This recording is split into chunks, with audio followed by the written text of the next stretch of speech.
Unfiltered Pastor.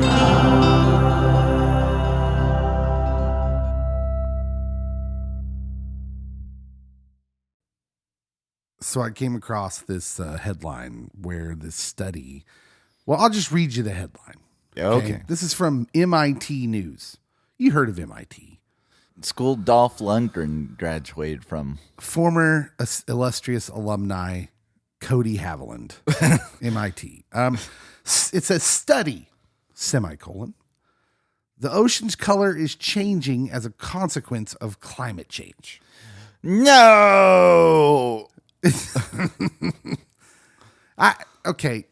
Anyways, here's the deal. Let me just read you the first paragraph, okay? The ocean's color has changed significantly over the last 20 years, and the global trend is likely a consequence of human-induced climate change, report scientists at MIT.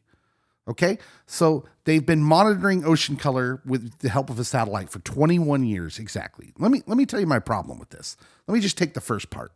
The ocean's color has changed significantly over the last 20 years. Claim. Okay, I believe you. That's fine. Second part of claim. Likely a consequence of human-induced climate change, report scientists at MIT. How do you know that? How do you know that? In order to make a claim that something is causing something, you need to have a longer control group. Am I wrong? A longer, or not? Yeah, the control group. That's the whole point of experimentation, is to have something to compare it to. So, yes, you can say that the oceans are changing color. Look, I hate this conversation because then everyone always thinks I'm anti-climate change, whatever. I'm just saying, these studies, they reach for what they're trying to prove instead of just giving us the information. Especially considering, you don't have satellite imagery from the past 100 years to see if, this is a natural thing. Over a 20-year period, it shifts from this hue to this hue. I use hue instead of color because I'm more fancy than MIT, but... Well, that's raw weather data. Only goes back, 130-ish years because we didn't, we only started keeping track of it at some point and have the ability to track certain things. This is the whole problem with the climate change thing is what we can say is that the Earth's climate changes all the time. That due to various factors, it's always kind of in a state of ebb and flow. Yes, it's changed over time many times. We can tell that by geological, what are those called? Strata. Mm-hmm. Anyways, I just don't understand how you can make a claim. And I'm listen, I wasn't good at science. I'm not good at science, but I know the basic premise of an experiment. Okay, so maybe it's not necessarily climate change as it is. Well, there's a ton of trash now in the ocean. Yeah. Or, we've had a ton of oil rigs in the middle of the ocean that have bursted over the years. And we have this, we have that. People are going down to wreckages and that shouldn't be going down to wreckages. I mean, there's... I don't know what you're talking about. So much that's happening. And also, I mean, we have boats crossing oceans. Yeah. And the disclaimer, as always, is I'm not saying I don't believe that we're not affecting the Earth, but and we should try to steward the Earth better. We're called to do that, but I just don't understand why we got to lie, why we got to straight up bend things to try and prove points. And well, I do know it's because everything's political, and everything's a fight, everything's an argument. Instead of just hey, maybe we should clean up a little bit. Let's start by not throwing our trash in the ocean. That'll work. Please and thank you.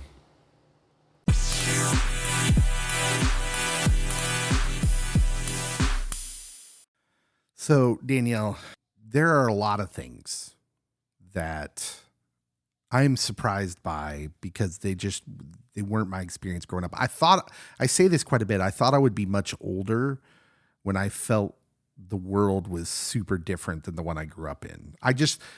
I know that happened to people. Like I was wise enough, I guess, at a young age to know that that's just something that happens. Like you don't know how to work the VCR. Right. Yeah. But it was always smaller things and little things. And it seemed like it was the very old, right? Yeah. Because I think things didn't move as fast in the past either, Well, there's that, but I also think there's perspective because, like, when I was a teenager, I thought my parents were really old, but they were like in their 40s. See, so I really thought they were like old. I always lamented that my parents felt really young to me. In fact, my mom would introduce herself to guys as my sister. Because she was young when she had me and, she was single a lot. So she was trying to like not seem old. But so I grew up thinking my parents were young, but I could understand that. And the thing that I saw happening was to what I consider really old, but perspective was definitely a part of that. But there were things I noticed like the VCR stuff and driving. And just things that I noticed that, hey, they're living in a world that they didn't grow up in, and they're trying to deal with the changes. And I just thought I would be super old before I felt that way, because we always think we're going to be hip, right? Right. I'm going to be hip. I'm going to be with the times always. I'll be cool no matter what. I got to tell you, I'm lost. I'm so not hip, and often I don't know what's going on. I leave my blinker on for long periods of time. Sometimes, it's happening already. But I think one of the areas that I've noticed recently that I want to talk about this hour that is completely foreign to me is the emotional support animal. That is so foreign to me because it seems so weird, because we were so militant. People were so militant about animals when we were young, about like, you can't bring an animal in here unless it was a seeing eye dog. Now those were existed. Yes. When we were kids. Yes. And you wouldn't see them. They were rare. And you'd see a seeing eye dog, and you knew you don't pet the seeing eye dog. You don't pet it. We knew. But now it seems like every time I go to Walmart, there's animals in there. Yes. Just yesterday, I was at Walmart, and there was a person there who had a sickly looking dog in the cart laying on a dirty rug. Like they had put a dirty rug down in the cart and then put their sick dog on it. And what's funny is this person was older than me. Like I know that this person remembers a time when that would have been completely unacceptable. And now I do think we have to like lend credence to the fact that when you know better, you do better. And we know more about like the benefits of animals and all of that. I understand that. But what's blowing my mind is like when I went to lunch with some friends a couple months ago at El Pueblito, and there was a dog with some people licking food off the plate and drinking water out of the glass. Like, oh my word. Yeah, this is what I want to talk about. That is not a trained animal. This is what I want to talk about. I wanted to broach this discussion of the emotional support animals because, and I brought up that it's so foreign to obviously when I was younger, because this has become a thing. It wasn't always a thing. It's become a thing. And you did mention, and I will repeat this. Hey, we know more about our mental health now. Yes. And for responsible pet owners and things like that, I'm totally fine with the emotional support animal. Yes. I get it.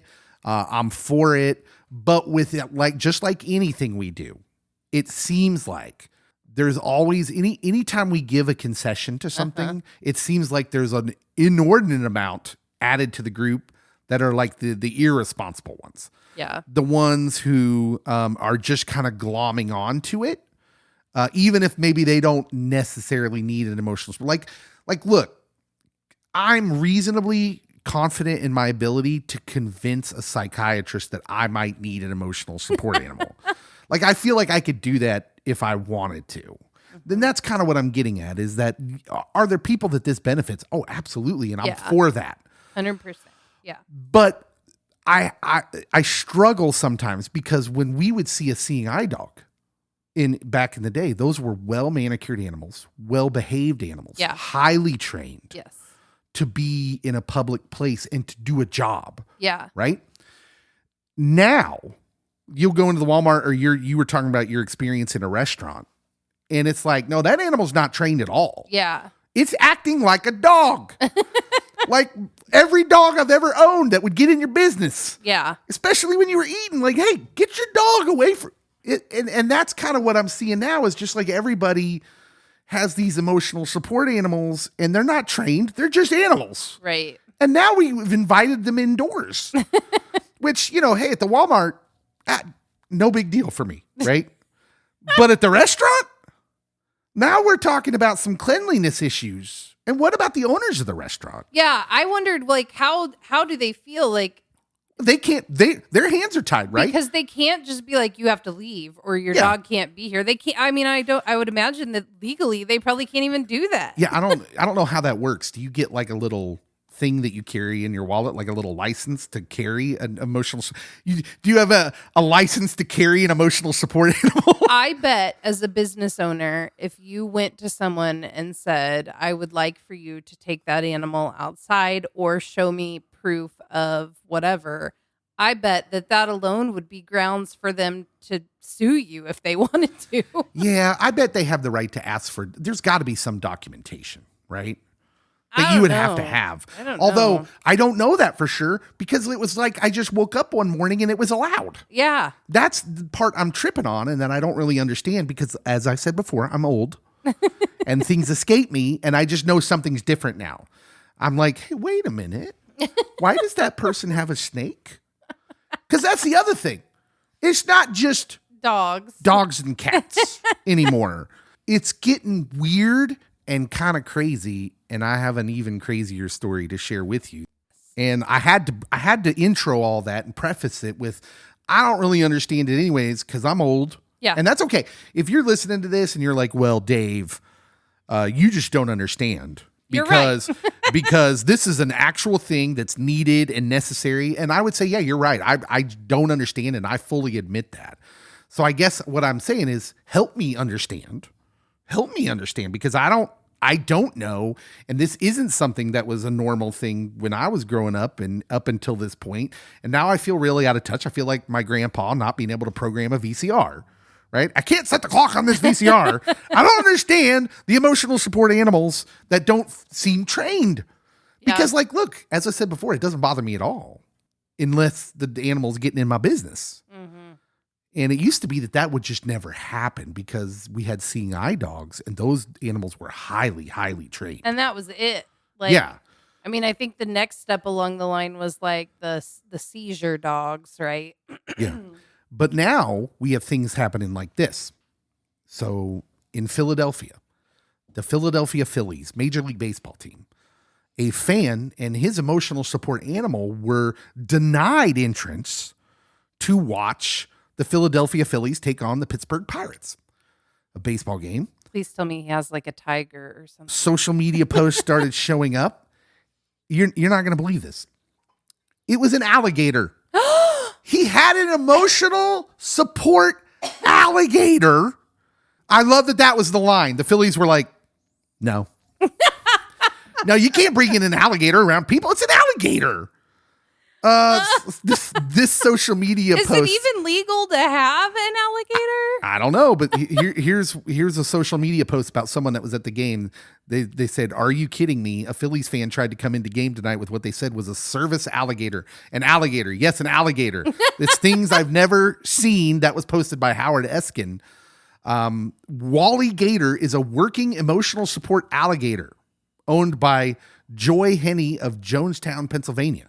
He's big on Instagram. He's got a lot of followers apparently, but he ran into problems because Citizen Bank Park Policy, which is who hosts the Phillies, their policy on support animals is posted on their official website. It states guide dogs, service animals, or service animals in training are welcome. All other animals are prohibited. Now that seems intentionally vague. Uh-huh. To which I would say, yeah, that's probably the right move, I guess. But how can you the alligator thing? This is a predator.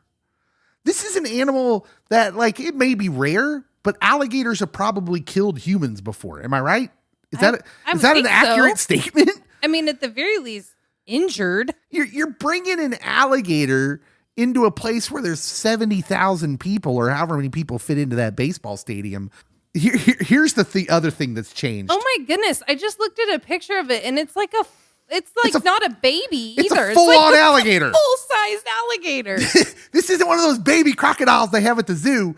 This is a full-on alligator. Oh my word. And this is what cracks me up about humans. Because how many of these stories, like, remember the bear guy? Remember that here about 10 years ago, the bear guy that like lived in Alaska or wherever, and he lived with the bears, and he was on social media and he would film himself and tape himself. And, I don't remember this. And put himself on social media and he was the bear guy and he was living on the bears. And the national park people were like, hey, don't do that. They're bears. And you know what happened to that guy? He got eaten by the bears. Okay. He probably had 999 posts of him hanging out with bears and living with bears and saying, see, there's nothing to worry about. And then one day they ate him. And like, look, big ups to my guy. I'm sad. Rest in peace, bro. Yes.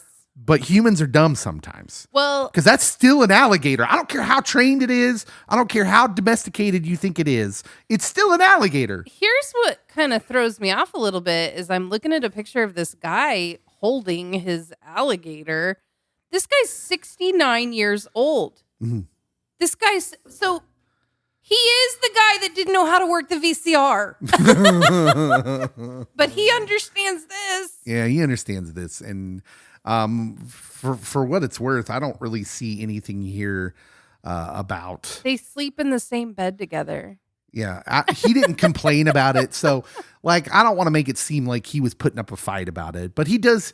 He does and he explain. Looks like a very nice man. He was a man who suffered from depression, and his alligator's name is Wally. And he said, "I'd get lonely and stuff like that."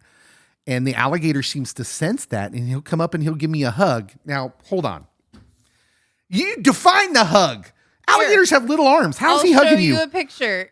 It's right there. He's hugging. They're hugging. I'll be darned. That looks like he's actually hugging him. I stand corrected. He said. But you wouldn't get lonely at a Phillies game. He said, Wally, quote, makes me feel loved. And I want to say, dude, that's awesome. That is awesome. That's great.